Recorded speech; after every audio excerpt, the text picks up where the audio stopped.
What's going on, guys? In this video I'm going to talk about local security restrictions in Windows and Linux hosts. So you may find yourself in an environment where you're in a really restricted kind of Windows machine or Linux machine where the IT administrator has locked down a load of binaries and executables, so you can't do what you want to do. So for example, you can't get yourself a reverse shell, you can't download files, you can't upload files.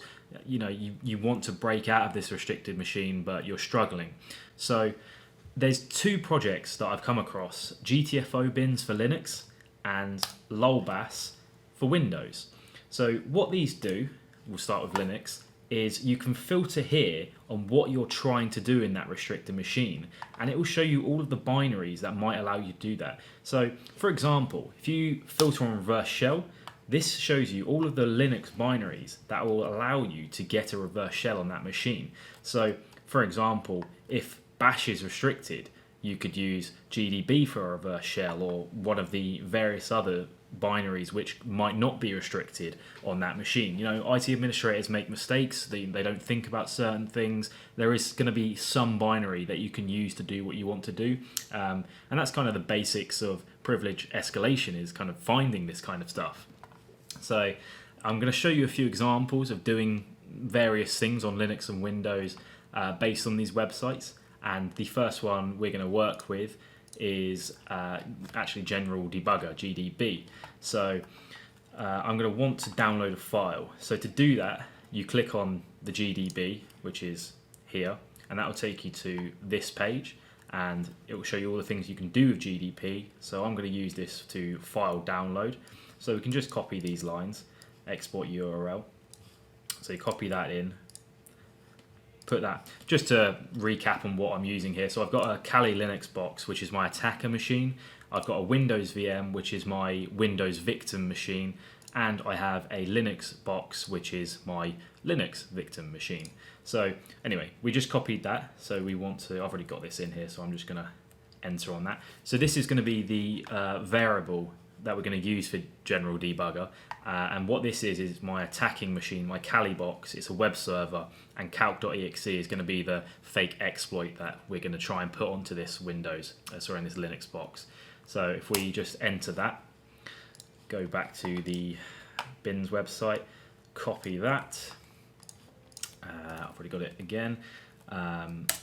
So what this is, that's going to be the URL you're going to download the exploit from. This is going to be the local file, so it's going to be called exploit.exe, and that's going to go to desktop. If we then use the next line, this is what actually downloads that file. So as I say, you might want to typically use wget for downloading, but say an IT administrator has locked wget down so you can't use it, this might be another alternative. So click enter on that. There you go, we've now got an exploit.exe. So that's one method of downloading a file.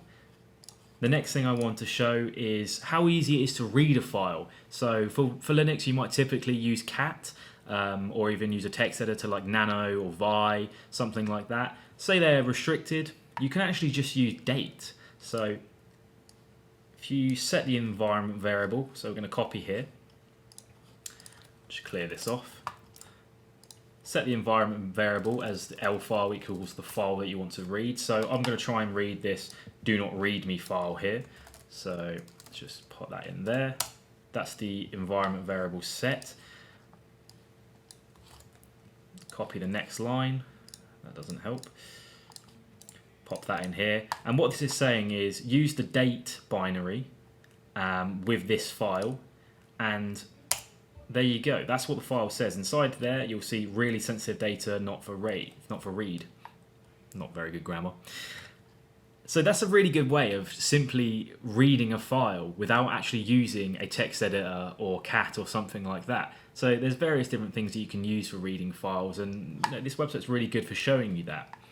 The next thing I want to show you is a reverse shell. Everyone loves a shell. This is kind of the basics of pen testing, is getting a reverse shell and getting access to a machine. So say you've compromised a machine, you want to get a reverse shell so you have persistent access or something like that. You can do that with OpenSSL. You might not typically think about that. You might try and make, like a Python reverse shell or a Bash reverse shell, something like that. But try OpenSSL. So on your attacker machine, you want to start with this first line. pop that into, I'm just going to use, yeah, I'll use that one.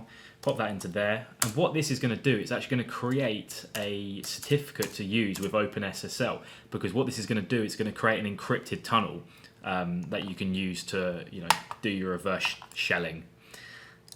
Take your next line here.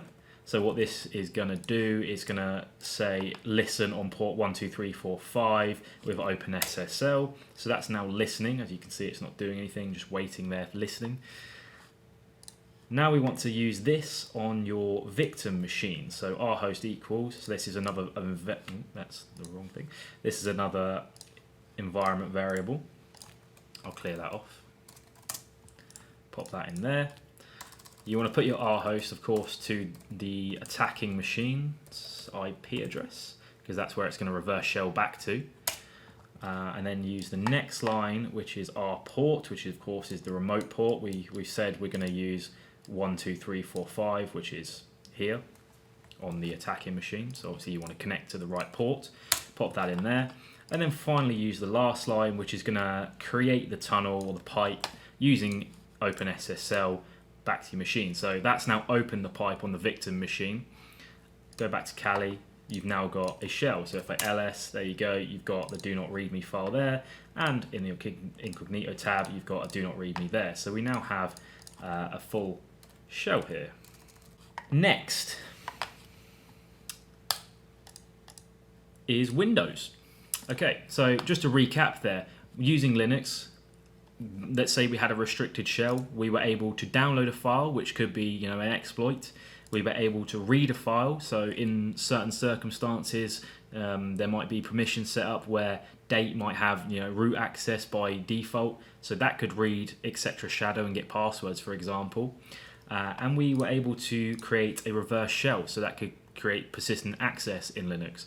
All very good stuff. GTFO bins is a really good project, and I highly recommend using it if you have restricted environments.